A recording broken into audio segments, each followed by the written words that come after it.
తాకట్లో ఉన్న మీ బంగారం ఈ రోజు ఎంత ధర చేస్తుందో కొమ్మూరి గోల్డ్ వాళ్ళకి కాల్ చేస్తే ఫ్రీ గోల్డ్ కాస్ట్ చెక్ చేసి చెప్తారు. నమస్కారం, సుమన్ టీవీకి స్వాగతం. నేను గీతాంజలి. ఆగస్టు మాస ఫలితాలు తెలుసుకుందామండి. సాధారణంగా మనకి తెలుసు రాశి ఫలాలు సంవత్సరానికి ఒకసారి తెలుసుకుంటాం, కానీ ప్రతి మాసం అనేది మనకి ఒక ముందు జాగ్రత్త చర్యగా, అందులో భాగంగానే ఈ వీడియోస్ అన్ని చేయటం కూడాను మనకి చాలా చక్కగా వివరిస్తూ ఉంటారు. మనం ఎంత జాగ్రత్త పడాలి, నవగ్రహాల స్థితిగతులు ఏ విధంగా ఉన్నాయి, ఏ రాశి వారికి ఎలా ఉండబోతోంది, మెరుగైన ఫలితాల కోసం వారు ఎటువంటి పరిహారాలు చేసుకుంటే మంచిదో ఇవాళ వీడియోలో చూద్దాము. ప్రత్యేకంగా ఒక్కొక్క రాశి 12 రాశులు ఇందులో వివరిస్తారండి. వివరించేందుకు ప్రస్తుతం మనతో పాటు ఉన్నారు జ్యోతిష్య రత్న, జ్యోతిష్య చక్ర వైభవ నిపుణ డాక్టర్ రాళ్లపల్లి రవికుమార్ గురువు గారు. వారితో మాట్లాడదాం. గురుగారు నమస్కారం అండి. నమస్కారం. గురుగారు, ద్వాదశ రాశుల జాతక ఫలితాలు ఈ ఆగస్టు మాసానికి సంబంధించి ముందుగా గ్రహస్థితి ఎలా ఉందో తెలియచేస్తారా? తప్పకుండా అమ్మా. శరదిందు సమాకారే పరబ్రహ్మ స్వరూపిణి వాసరాపీఠ నిలయ సరస్వతి నమస్తుతే. సుమన్ టీవీ ప్రేక్షకులు నమస్కారం. ద్వాదశ రాశుల్లో నవగ్రహాలు ఈ ఆగస్టు మాసంలో ఎక్కడ ఉన్నాయో ఇప్పుడు తెలుసుకుందాం. ముందుగా వచ్చేసి ఆగస్టు 15 దాకా మనకు కర్కాటక రాశిలో ఉంటుందండి సూర్యుడు. ఆగస్టు 15 నుంచి సెప్టెంబర్ 15 దాకా మటుకు మనకి సింహరాశిలో స్వస్థానంలో ఉంటారు. అలాగే కుజుడు వచ్చేసి మనకి మిథున రాశిలో ఉంటారు. అలాగే రాహు వచ్చి మనకి కుంభరాశిలో ఉంటారు. శని మనకి మీన రాశిలో ఉంటారు. బుధుడు వచ్చేసి కర్కాటక రాశిలో ఉంటాడు. కేతు వచ్చేసి మనకి సింహరాశిలో ఉంటారు. శుక్రుడు మటుకు ఈ ఆగస్టు నెల అంతా కూడా నీచ స్థానంలో ఉంటారు అన్నమాట.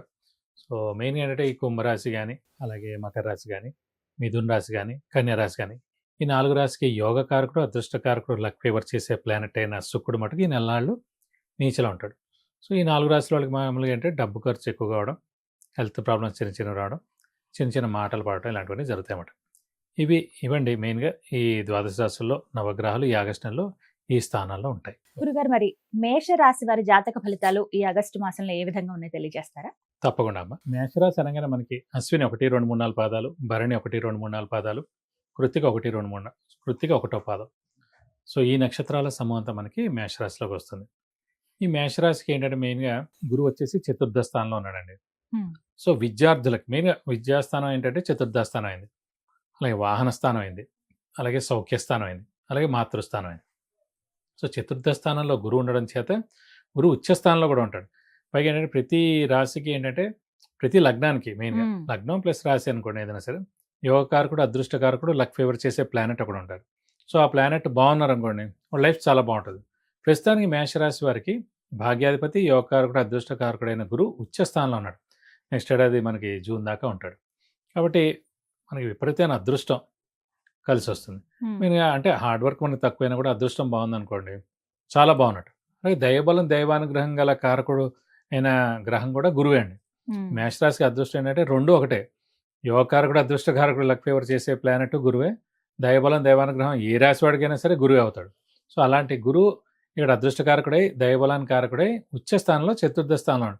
ఇప్పుడు ఏంటంటే మనకి గురుబలం అంటే మామూలుగా 2, 5, 7, 9, 11 స్థానాలు అంటాం. సరే 5 కానీ 2 కానీ లేకపోయినా ఇక్కడ చతుర్థంలో ఉన్నాడు, ఉచ్చ స్థానంలో ఉన్నాడు. కాబట్టి విద్యార్థులకు పట్టిందల్లా బంగారం. మంచి ర్యాంక్ సాధించడం, మంచి యూనివర్సిటీస్లో సీట్ పొందడం, మంచి యూనివర్సిటీస్లో అడ్మిషన్ పొందడం, అది ఫారెన్ అవ్వచ్చు, ఇండియన్ అవ్వచ్చు. సో ఖచ్చితంగా వాళ్ళకి మంచి భవిష్యత్ అయితే ఉంటుంది విద్యార్థులకి. అలాగే విద్యార్థులు ఎవరైనా కాంపిటేటివ్ ఎగ్జామ్స్ రాసినా, అలాగే ఏదైనా పోటీ పరీక్షలు రాసినా కూడా, ఇలా గవర్నమెంట్ జాబ్స్కి అప్లై చేసినా కూడా వాళ్ళకి వచ్చేందుకు అవకాశాలు చాలా ఎక్కువగా ఉన్నాయి. కానీ మెయిన్గా అంటే వ్యయ స్థానంలో శని ఉండడం చేత విపరీతమైన ఖర్చు, మీరు అనవసరమైన ఖర్చులు ఉంటాయి.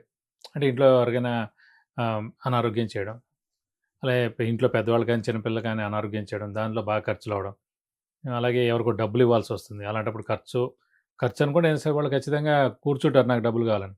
సో అలాగే శ్రమ, కాలం, ధనం వ్యర్థమైనకి అవకాశం ఉంది. అవసరానికి డబ్బులు సమకూరవు, రావాల్సిన బాకీలు వసూలు అవ్వవు, లేటుగా అవుతాయి, కొత్త అప్పులు చేయాల్సి ఉంటుంది. సో విందు వినోదాల్లో పాల్గొంటారు, బంధువులతో మీ ఇల్లు కళకళలాడుతుంది, ఖర్చులు కూడా అలాగే ఎక్కువగా ఉంటాయి అన్నమాట. సో అలాగే ఇంట్లో పెద్దవాళ్ళు, చిన్నపిల్లల ఆరోగ్య విషయాల్లో మటు కొంచెం జాగ్రత్త వహించాలి. అలాగే ట్రావెలింగ్ కూడా ఎక్కువగా ఉంటుంది. మెయిన్గా ఈ ఉద్యోగస్తులకు కూడా బాగుంటుందని చెప్పుకోవాలి. ఎందుకంటే వాళ్ళు కూడా ఉద్యోగ మార్పుకి చాలా అవకాశం ఉంది.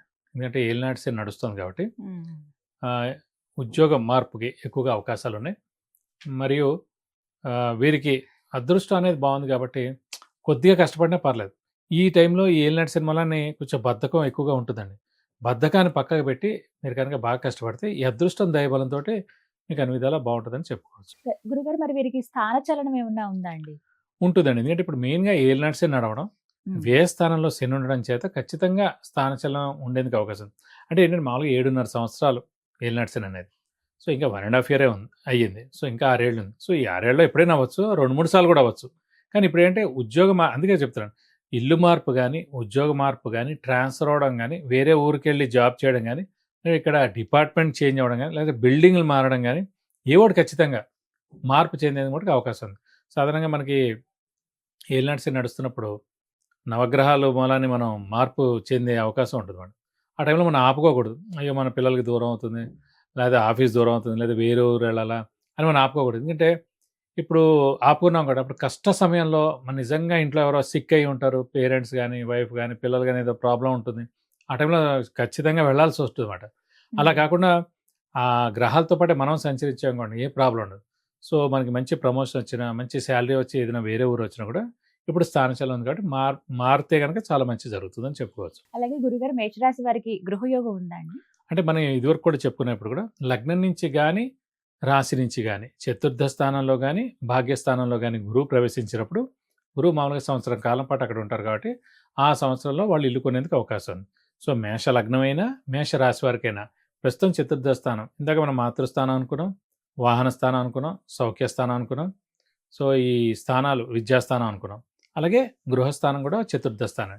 అలాంటి చోట ఉచ్చస్థానం పైగా యోగకారకుడు, అదృష్టకారకుడు, లక్ ఫేవర్ చేసే గ్రహం అయిన గురువే అక్కడ ఉన్నాడు కాబట్టి ఖచ్చితంగా ఎవరైతే వాళ్ళకి ఇల్లు లేదో ఖచ్చితంగా స్థలం కానీ ఇల్లు కానీ కొనేందుకు అవకాశాలు 100% ఉన్నాయండి.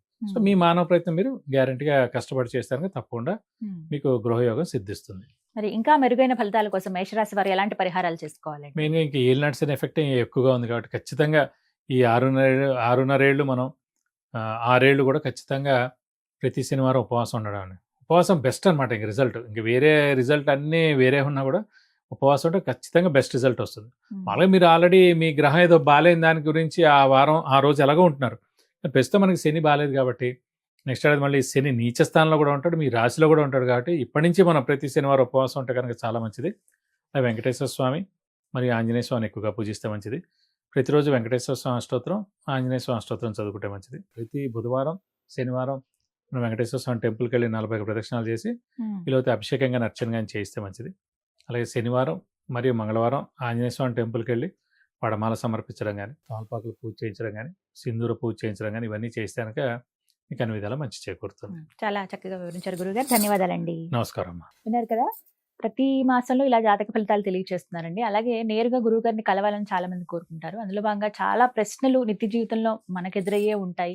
వివాహానికి సంబంధించి, సంతానానికి సంబంధించి కావచ్చు, ఆరోగ్యం విషయంలో, విదేశీయానం కావచ్చు, అక్కడ స్థిరపడాలి అనుకునే వాళ్ళు, విద్య విషయంలో, ఉద్యోగం కానీ, వ్యాపారం కానీ, అలాగే ఆర్థిక ఇబ్బందులు ఎక్కువగా ఎదుర్కొంటున్నామని, ప్రతి పనిలోనూ ఆటంకాలు వస్తున్నాయని, గృహయోగం ఎప్పుడుందా, ఇవి సాధారణంగా మన జాతకంలో ఎప్పుడెప్పుడున్న ఈ యోగాలను తెలుసుకోవాలనుకుంటాం. వాటి గురించి మీరు గురువుగారిని సంప్రదించవచ్చండి. సంప్రదించవలసిన నెంబర్ నేను స్క్రీన్ మీద అందిస్తున్నాను. మీరు కాల్ అపాయింట్మెంట్ తీసుకుని గురువుగారితో మాట్లాడవచ్చు. నేరుగా కలవాలనుకున్న మీరు అపాయింట్మెంట్ తీసుకుని గురువుగారిని కలవచ్చు. నమస్కారం.